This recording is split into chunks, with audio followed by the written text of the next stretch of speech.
Di kripto, kita tahu ada sesuatu yang namanya naratif. Pasti teman-teman tahu, sering saya ajarkan, bahwa karena terlalu banyak ya altcoin in the market right now, ya, puluhan ribu, bahkan saya bilang ratusan ribu, untuk mencari satu dua yang bagus, tiga, it's very hard. Itulah kenapa mainstream media, smart money, membuat sesuatu yang namanya naratif. Dan kita capture a lot of narratives anyway. Bahkan kita buat yang namanya naratif calendar, itu udah ada dari tahun lalu kita buatnya. Dan almost hit perfectly, ya, kalau market ini nggak koreksi dengan signifikan, ya, ini berbagai aset-aset yang kita sebutkan tuh naiknya berkali-kali lipat. Ya, kita spill artificial intelligence, ya, spatial computing, RWA, real world asset, dan cyber security, CBDC, dan lain sebagainya. Dan satu naratif, ya, saya bilang menarik karena viral se-Indonesia Raya. Ya, pasti teman-teman tahu di sini. Di mana di kuartal 1 2024, Ethereum itu melakukan upgrade, ya, yang namanya Dencun upgrade. Di mana Dencun upgrade itu memiliki fungsi ya untuk meningkatkan efisiensi dari layer 2. Ya. Jadi layer 2 dibuat lebih efisien sehingga transaksi dan gas fee-nya ini jauh lebih turun. Yang mana kita juga melihat bahwa Ethereum di kuartal 1 kemarin, ya, beberapa bulan yang lalu, desas-desusnya kan ETF-nya akan diperdagangkan. Oke, dan kita lihat ya ETF-nya memang diperdagangkan. Tapi kok nggak sesuai harapan, karena kalau kita lihat Dencun upgrade, yang mana meningkatkan efisiensi dari layer 2, itu memiliki impact yang sangat luar biasa ke dalam ekosistem Ethereum. Karena kita lihat, ya, berbagai gas fee, ya, ini turun signifikan. Ya. Gas fee layer 2 ini turun dengan signifikan, ya, post Dencun upgrade. Bahkan efektivitas dan juga efisiensi dari berbagai layer 2 ini sudah mendekati layer 1, Solana. Yang mana apa? Secara teknologi, ya, dengan adanya Dencun upgrade, ini menjadi lebih bagus semua yang ada di ekosistemnya Ethereum. Dan kita juga melihat ya, block size meningkat. Jumlah transaksi meningkat. Tapi kok Ethereum nggak kemana-mana harganya.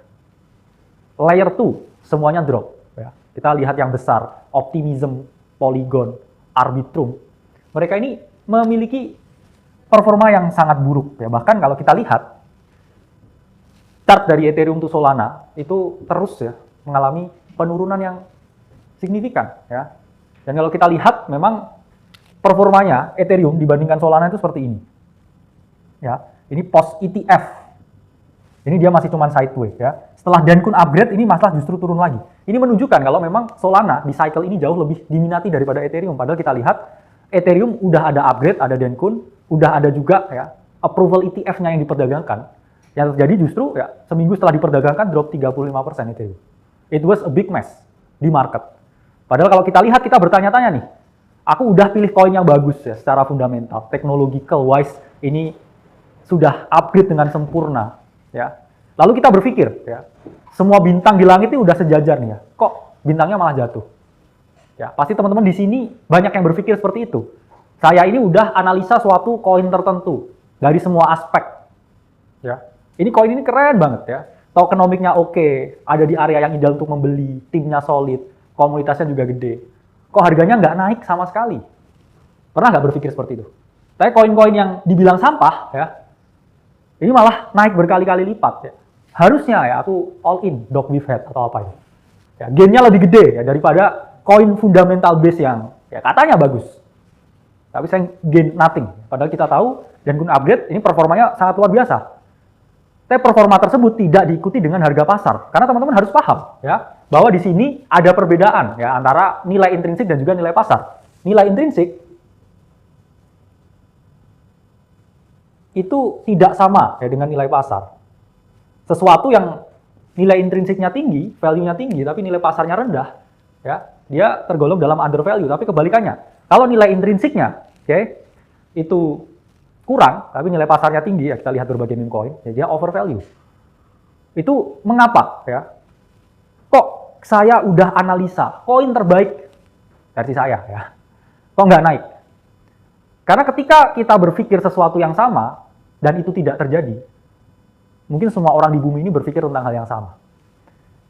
Dan takdir memang mengatakan, ya, statistik mengatakan ya, dari 97% itu akan gagal. Hanya 3% yang berhasil. Ada 10 manusia nih ya 10 manusia. Ya, ini 10 trader misalkan. Kayak teman-teman di sini semuanya, ya.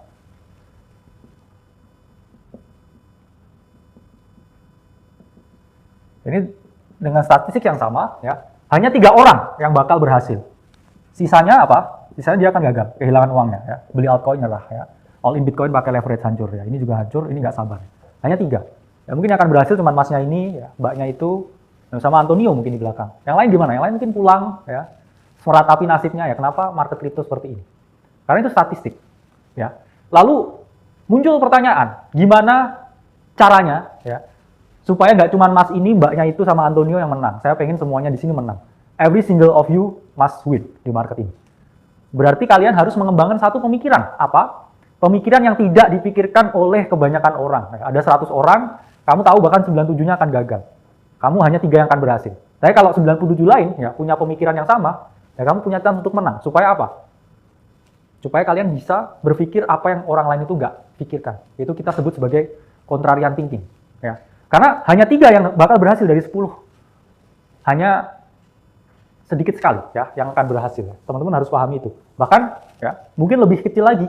Yaitu karena 10 ya, 3 itu masih 30%. Faktanya itu 100 orang ya, dari 100 orang. Tapi karena gambarnya tadi nggak bisa banyak ya, 100 orang. Ya, ada banyak manusia di sini tapi hanya 3 yang berhasil. Atau mungkin cuma 1 bakal yang berhasil di ruangan ini. Jadi teman-teman harus pahami. Teman-teman harus memahami sedikit sekali kemungkinan untuk berhasil di market. Sehingga kita harus menumbuhkan yang namanya contrarian thinking. Ya. Contrarian thinking itu adalah suatu pemikiran yang mana teman-teman ini melawan herd behavior, melawan apa yang dipikirkan oleh orang-orang lain kebanyakan. Dan contrarian thinking, ya, ini bisa dicapai ketika teman-teman memikirkan, ya, atau memiliki yang namanya social observation. Mereka yang berhasil di dunia trading, berhasil di dunia investasi, ini adalah mereka orang yang selalu introvert. Mereka orang yang selalu bertanya tentang sesuatu. Orang yang selalu mengamati. Bukan orang yang selalu berbicara. Orang yang melihat fenomena demi fenomena. Orang yang sangat kritis. Orang yang dikasih tahu tuh nggak langsung, oh ya ini benar. Tapi orang yang punya skill of social observation itu cenderung bisa mengembangkan yang namanya contrarian thinking. Ya. So you have to be more kritis, ya. Critical thinking. Apa-apa harus kamu pertanyakan. Jangan apa-apa kamu terima.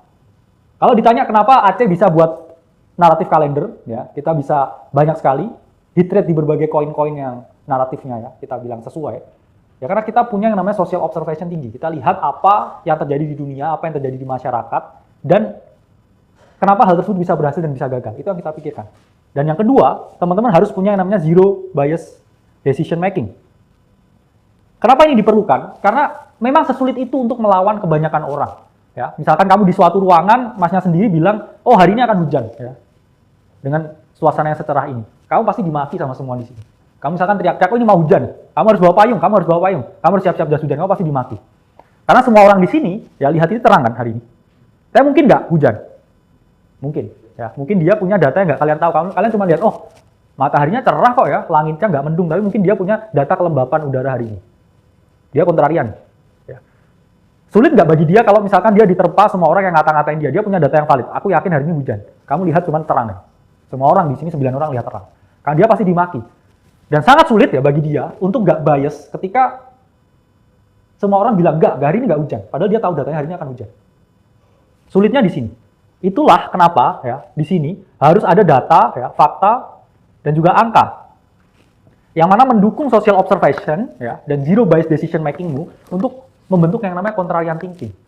Jadi kamu membentuk contrarian thinking itu nggak asal, oke, saya mau melawan mayoritas. Oke, marketnya up only, saya nge-short lah. Tanpa tesis, tanpa data, tanpa apapun, tanpa informasi yang membacking pikiran dia. Oke, saya cuma mau lawan mayoritas. Ya kamu telanjang aja ke sini. Ya. Jadi nggak seperti itu, membentuk contrarian thinking. Jadi kamu harus memahami ya bahwa dibutuhkan suatu data yang sangat komprehensif. Data, fakta, dan juga angka. Karena dengan data yang berbeda, ya, dengan topik yang sama, itu menunjukkan fakta yang berbeda. Dan itu harus kamu pahami. Untuk membentuk contrarian thinking, kamu harus punya social observation, ya. Kamu harus sering mengamati, sering bertanya, sering berpikir, nggak bias, ya. Meskipun sekitarmu ya orang-orangnya itu, oh ini nggak bearish kok, ini bakal bullish kok. Ini tetap bullish, ini tetap bullish, ini tetap bullish. Oke. Itulah kenapa fungsinya data, fakta, dan juga angka untuk membentuk yang namanya contrarian thinking. Karena orang yang biasa, ya, saya bilang ada orang biasa dan orang luar biasa di market, ya. Mungkin orang-orang yang luar biasa ya, kayak Bro Timothy juga ini. Pikirannya selalu objektif ketika melihat suatu koin. Karena lawannya dari contrarian thinking itu adalah textbook thinking. Ya, textbook thinking itu kamu menilai sesuatu, oke, mau pilih pasangan, lihat apa? Fisiknya, fisiknya oke, latar belakangnya oke, karirnya oke, dari keluarga yang oke. Dengan itu semua kamu bilang, oh, is too good to be true ya, C is too good to be true. Tapi mungkin dia psikopat di luar, ya. Mungkin kucing disembelih dimakan gitu. Karena apa? Yang terlihat dengan mata kita itu kadangkala memang nggak sesuai dengan yang aslinya. Dan kadangkala kita memang dengan matriks-matriks tertentu ya mengandalkan pikiran yang biasa saja untuk ngejat sesuatu. Dan itulah kuncinya kenapa ya, seperti bintang jatuh ya, layer 2 yang semua orang bilang ya. This might be it ya, but it was not it. Karena apa ya? Orang yang memiliki textbook thinking ya, saya bilang di sini ya, textbook thinking. Textbook thinking. Ya mungkin dengan orang yang cupu ya mungkin ya, kayak kacamata ini ya. Dia mikir apa sih kalau mau beli koin? Ya. Oke, satu, saya pasti harus lihat ada di support ya. Secara teknikal oke. Ya.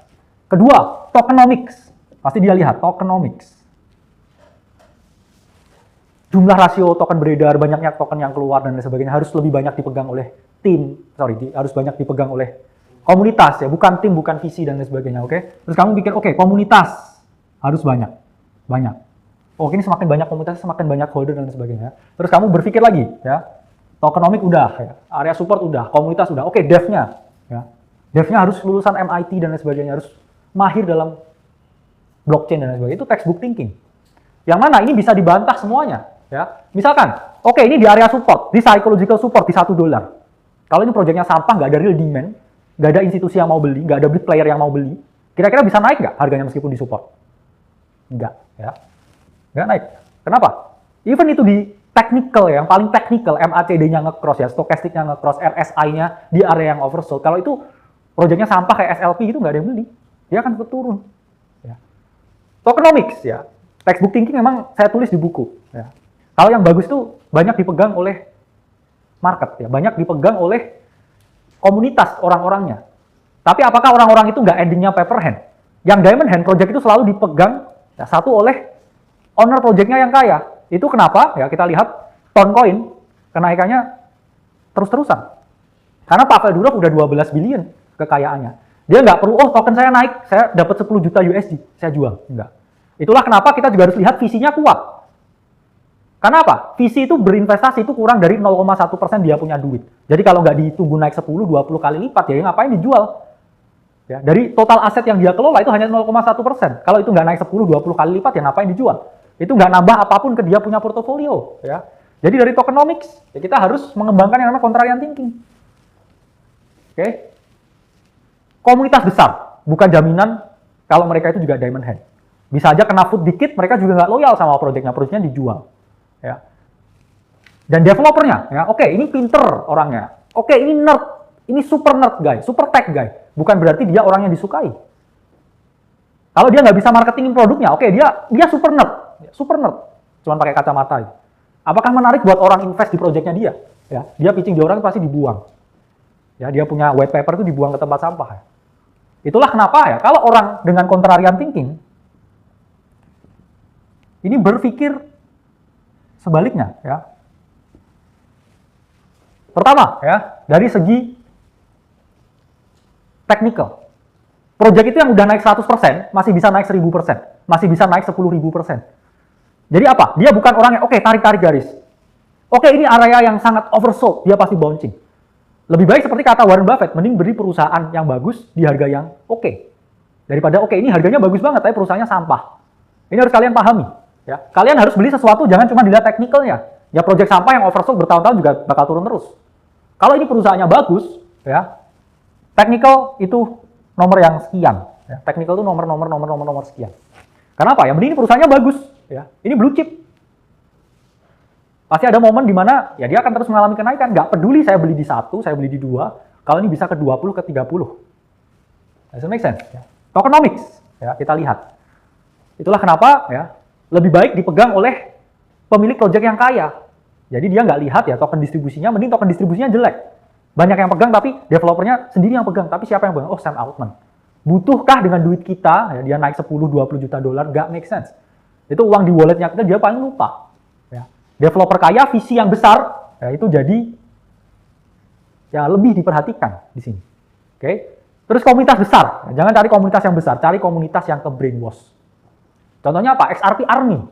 Mereka dari 2018 menantikan sampai sekarang, bertahun-tahun tanpa menjual Diamond Hand, ya. Tapi harganya nggak akan pernah balik lagi ke 3. Tapi mereka tetap teriak-teriak XRP Army di sosmed. Bayangkan setelah ya lebih dari 6 tahun, they made zero money. Ya. Bahkan ke 1 aja belum. Ya. Komunitas yang ter-brainwash. Dan terakhir, ya, developernya cari yang cool. Jangan cari yang nerd. Kenapa? Karena komunitas ini bisa ter-brainwash itu kalau punya developer yang karakteristiknya narsistik.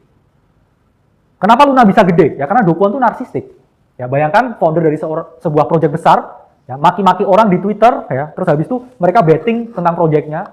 Itu yang menyebabkan apa? Ya mereka ini ter-brainwash ya. Lunatic ini ter-brainwash. Oke, ini developer saya levelnya Tuhan nih ya. Ya udah masukin semua duitnya ya, bahkan banyak ya yang bayar mortgage itu pakai USD dulu, pakai bunganya USD buat bayar KPR. It was a thing di 2021. Charles Hoskinson, ya, wah ini super pinter nih. Ya. Dia buru-buru UFO gini-gini ya. Itu yang ada di para komunitasnya.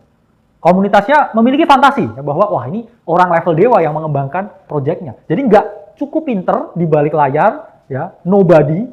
Tapi kita harus tahu, ya oke ini siapa foundernya? Oh yang punya Telegram. Oke ini foundernya siapa? Yang punya OpenAI. Itu jauh lebih menarik daripada oh ini orang jenius dari MIT, ya IPK-nya 4. He was nobody. Ya. Selalu cari ya yang orang narsistik ya dengan contrarian thinking. Inilah cara ya teman-teman memutar balikan ya, paradigma dan juga analogi yang teman-teman punya selama ini. Karena memang ya faktanya market itu tempat yang super irasional, super tidak rasional. Dan satu-satunya cara kamu bisa kalah di sini, ya, cara menang nggak buat semua orang bisa menang, tapi satu-satunya cara kalah kamu di sini, yaitu ketika kamu berpikir waras di market yang nggak pernah waras. Oke, cukup sekian presentasi.